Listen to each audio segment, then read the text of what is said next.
Hi Gamates, it's me again, Gla, and welcome back to my YouTube channel. By the way, for today's video, I'm gonna share with you two of my SLGs from Coach. And I believe you have seen this on my Coach retail haul video, but if you have not, I can put the link in the description box. Otherwise, you can keep up with me until the end of the video. But before I start, if you're new to my channel, please do not forget to click the subscribe button and hit the notification bell so that you will be notified on my next video.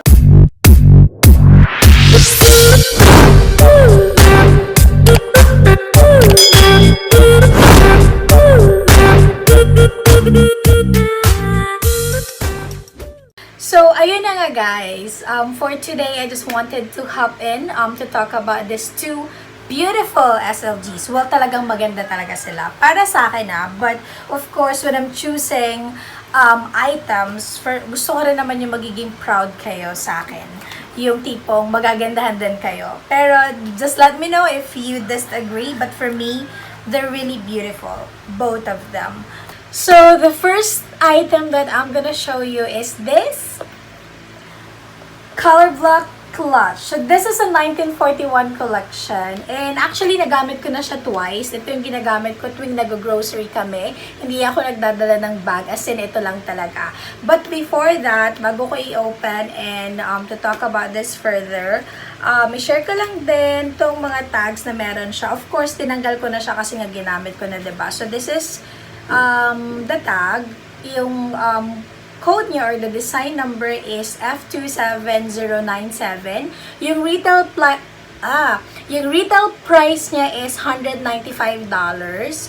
And then sabi ko nga basta 1941 collection, meron siyang kasamang ganito. Again, I'm not sure if this is really the authenticity card. I think ito yung original. Tignan nyo, ngayon ko lang nakita. So, I think ito yung original na price niya. It's $225. And then, probably, nag-sale siya. Ayan o, kasi parehas sila. Okay. Okay, gets. Ngayon ko lang nakita, guys. So, sa retail, ito yung tag niya. Code niya is 27097. However, itong tag niya, nung nabili na siya sa outlet, meron na siyang F27097. Kasi, remember, kapag may F, factory. So, but it doesn't mean na factory item. Well, factory item siya kasi napunta siya sa factory outlet na. But, this is a retail item pa din. Kaya meron siyang F. And then, yung code na, 27097. And kaya, nagmura siya, like $195. So, yon. Okay, ngayon ko lang napansin. Amazing. So, as I was saying, kapag 1941 collection, lagi siyang may ganito. Again, I'm not sure if this is really the authenticity card, but para rin siyang card carry na para nakalagay lang dyan. Yeah, this is authenticity card kasi nakalagay, this certificate of authenticity guarantees your Coach product against any manufacturing defects. So, yan. Tama nga ako. So, this is the authenticity card. Ang napansin ko sa 1941 collection, this clutch and then the robe, meron ganito. And of course, meron din siyang a perfect fit. Maybe, I'm not sure bakit may mga tags perfect fit. Maybe they're really perfect fit for you kapag hawak mo siya and all that. So I'm not really sure what is the rationale behind it. But let's see kung ano. Let me research about it. Plus, there's a care card. So there, yun yung kasama ng clutch na to. And again, wala siyang kasamang dust bag. Sabi ko nga, yung mga retail item na napupunta sa factory outlet, normally, you're lucky if merong dust bag. But sometimes kasi, syempre yung mga bumibili na retail item, gusto rin nila na may dust bag. So pag nakita nila na may dust bag yung isang bag, probably pwede nilang, or kunin nila yon para magkaroon ng dust bag. So yung iba, naubusan ng dust bag. So this one, wala siyang dust bag. Or maybe, nung napunta din talaga siya sa outlet, sa factory outlet, wala na siyang dust bag. So kaya wala siyang dust bag. But it's okay. Feeling ko, nakascore pa rin ako dito sa clutch na to. I find it very pretty talaga. Nung nakita ko to, yung picture pa lang, sobrang nagandahan ako bukod sa pink. And yung combination din kasi niya is black. So again, sabi ko nga din sa mga merong, ayan na naman, yung aso ng kapitbahay namin. Sabi ko nga, diba, yung sa mga merong or paborito yung Blackpink. So, feeling ko perfect to for you guys. One thing that I like sa 1941 collection is yung hang tag niya. So, guys, tignan nyo, different siya dun sa Coach New York and kaya dun sa factory outlet item. Iba talaga siya. So, ang ganda. Yan. Kaya parang nawiwili ako sa 1941 collection. And this one, ito, removable siya for your clutch. Natatanggal siya. Pwede mo siyang dalhin lang na ganito kung ayaw mo. Na bulky just in case you will use this or you will put this on your bag para hindi siya ganun ka-bulky na wala to. You can remove it. And meron siyang D-ring dito para lang dun sa nag-hold sa hang tag. Meron din siyang D-ring ulit kaliwat kanan. Kung meron kang extra strap, you can use this as a crossbody. Okay? So let's just remove this. And ito, so nakalagay dito yung Coach. Ito yung button, yung normal button ng 1941 collection. So kung makikita niyo yung stitches, sobrang even niya. I guess, yan din yung magiging distinction nyo para ma-check yung authenticity din. If you're gritty din sa mga binibili nyong item. And then at the back, meron din siyang Coach. Okay. So, dito sa labas ng item, so ganyan siya. And then meron lang din siyang back slip. Dito pinaglalagyan ko ng mga receipt and yun, sa mga credit cards and mga other papel-papel na kapag nag-grocery ka. So, ini-insert ko lang siya dyan. And then, pag in-open mo siya, meron din siyang slip here in front. And nakalagay, it's a genuine Globtan leather. So, by the way, yes, this is a genuine Globtan leather. So, as mentioned, yun talaga yung premium leather na ginagamit ng Coach sa mga item nila. So, if you're really a Coach aficionado, go for the genuine Globtan leather. Although, yung Coach New York ngayon kasi medyo nagiging okay din, nakikipagsabayan din siya sa quality with the 1941 collection. Recently sa mga bago nilang labas. So there, it's in all black, and ito yung D-ring para kung meron kang extra strap, you could use it as a sling. And then, so ito, meron siyang small slip in here. Wala akong nilalagay dito, I'm not using this, pero nilagyan ko lang siya ng family picture namin. So, there.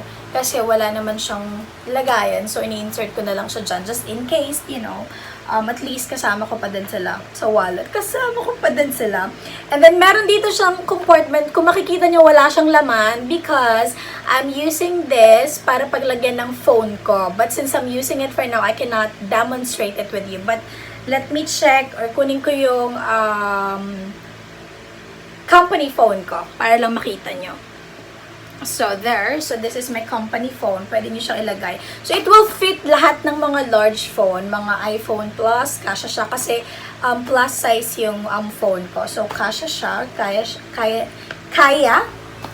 ng clutch.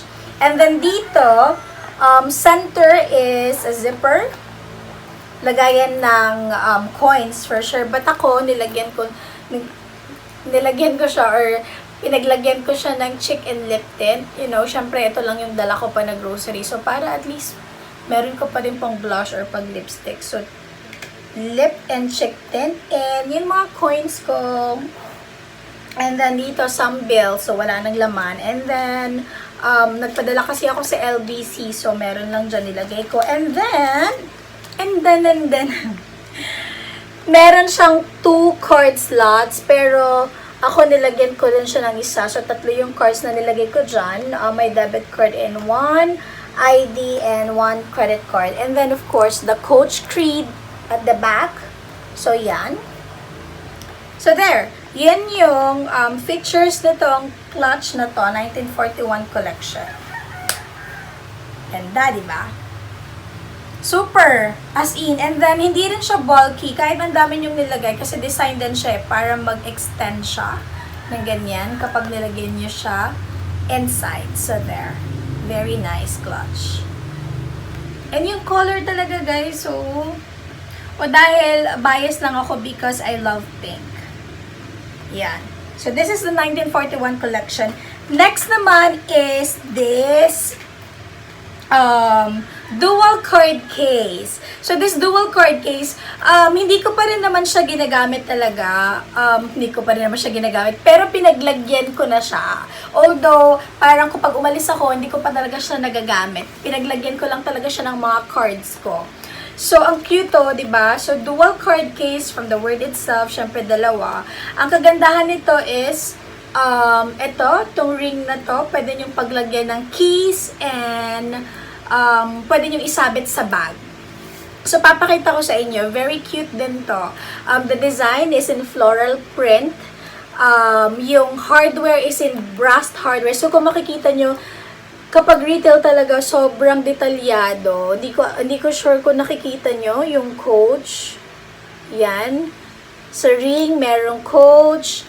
Dito, meron coach nakalagay. I'm not sure if you're able to see it. So, this is coach, brass hardware, and even this turn lock closure. So, let's talk about this side ng card case. In floral print, as I've mentioned, and then it has a turn lock closure. It can hold a lot of cards actually. Itong cards na to, so inside, color pink, yeah, it's pink, and then meron lang din siyang coach na nakalagay dyan, print there. And 1, 2, 3, 4, 5, 6, 7, 8, 9, 10. So, I have 10 cards. Combination of credit cards, membership cards, and IDs. Siyempre, just in case makalimutan ko yung isang wallet ko at meron pa rin akong ID rito. Just in case need ko ng valid ID. So, actually, kaya siya ng mga 12 cards. But, of course, ayokong isagad para meron ka din allowance for you to grab the credit card. Mas mabilis. Kasi yung pag masikip na, nahihirapan ka. So, you have the tendency na tatanggalin siya lahat. But this one, enough lang yung 10 cards for you to choose just in case you will use a membership card, then makikita mo lang siya right away. And if you're gonna use a card or your ID, madali mo lang din siyang makuha. So, that's basically it. And then, itong side naman na to, this is just actually a coin purse, pero hindi ko siya ginawang coin purse. Dito, it can also hold 2 cards. Dalawa lang yung card na nilagay ko, dalawang cards lang yung nilagay ko dito. Isang ID and itong health card ko. And dito ko rin pala nilagay yung gift certificate and then the tag. So, ito yung gift certificate niya kasi nga hindi ko pa rin naman talaga siya nagagamit. Pinaglagyan ko lang siya ng card ko. The gift certificate, the care card, and yung tag niya. So, the tag or yung code nito is 86407 floral print card. So, there. Nawala yung yung retail price. So, natanggal siya or I don't know, kapag siguro sale talagang tinatanggal nila yung tag. And then inside, sabi ko nga hindi ko pinaglalagyan ng coins. Pinaglagyan ko siya actually ng headset. There, yung headset ko lang yung nakalagay dyan, so wala. And, hindi, meron pala ditong mga coins, pero binalot ko sa plastic para hindi ko siya magamit. Feeling ko lang, para lucky purse or lucky wallet for me. Kaya ko siya nilagyan ng mga coins. So, meron siyang yung bagong 10, bagong 5, 1 peso, and the 25 cents. So, nilagyan ko siya, then binalot ko siya sa plastic para hindi ko siya magastos. And then, may headset, nilagay ko siya. At, ang natutuwa ako dito is ito. Sabi ko nga, diba, you can actually use this, pwede nyo ilagay dito yung mga keys nyo. And, pwede nyo siyang isabit sa bag. sa bag nyo na merong hook, kung not really a hook, yung parang may mga ring na pwede nyo siyang isabit para nakaganyan lang yung card. And sa akin, perfect to, just in case ito lang yung dala ko. Syempre, di ba, hindi naman kapag, for example, bumili ka sa coffee shop, hindi naman lahat ng cards mo kailangan mo doon, di ba? Parang isa lang yung need mo. So, just in case hindi ko to kailangan, tong mga cards na nandito, so pwede ko siyang iwan sa bag ko, and then tatanggalin ko lang to din. Ito lang yung kukunin ko. So, ganun lang. Or, sa susunod, like maliit lang yung bag na dadalhin nyo or gagamitin nyo, then you can use one of them instead na dalawa pa para hindi ganun ka-bulky. So yan, super nagagandahan na ako. Again, it's pink and it's floral. Medyo lately, not really lately, talagang medyo mahilig din ako sa floral print and yung mga light lang. Yung parang, yung tipong pag unang tingin, ang ganda lang talaga niya, ang cute. So, medyo nahuhook ako sa mga ganon. So, yan. That's it. That's actually it. Yun lang, guys. So, itong dalawang SLGs yung gusto kong i-share sa inyo ngayon. Oh, I forgot the price. So, itong price, to be honest, yung price nito, to be honest, pwede ka nang bumili ng isang bag. Maybe because of the material. Sabi nga nila, basta Glabtan leather, talagang super expensive or mas expensive as compared dun sa ibang retail item. So this one, magbigay na lang tayo siguro ng range. So that's gonna be like 6,000 to 8,000 depende sa online seller and depende sa store promotion kung how much nila nakuha. This one naman, maglagay din tayo ng range, maybe 3,500 to 4,500. Again, it depends on your seller and it depends dun sa store promotion kung how much nila nakuha. Lagi naman ganon. So, yun lang guys. Thank you so much for staying with me and watching until the end of this video. And if you're new to my channel and you're into bag reviews, please do not leave my channel without clicking the subscribe button and hit the notification bell as well. And for those people naman na nagstay sa akin until now, thank you so much. I really appreciate your love and support. And if, again, palagi kong sinasabi, if you have, or if you're eyeing for a bag, SLGs, whether it's Coach, Kate Spade, or Michael Kors, please leave a comment para mabasa ko and let's make it happen. And guys, for those people na nakakausap ko and na nagme-message for me to continue doing a video, thank you so much again for the love and support. I really do appreciate it. And yeah, I'm gonna talk to you again in my next video. Bye!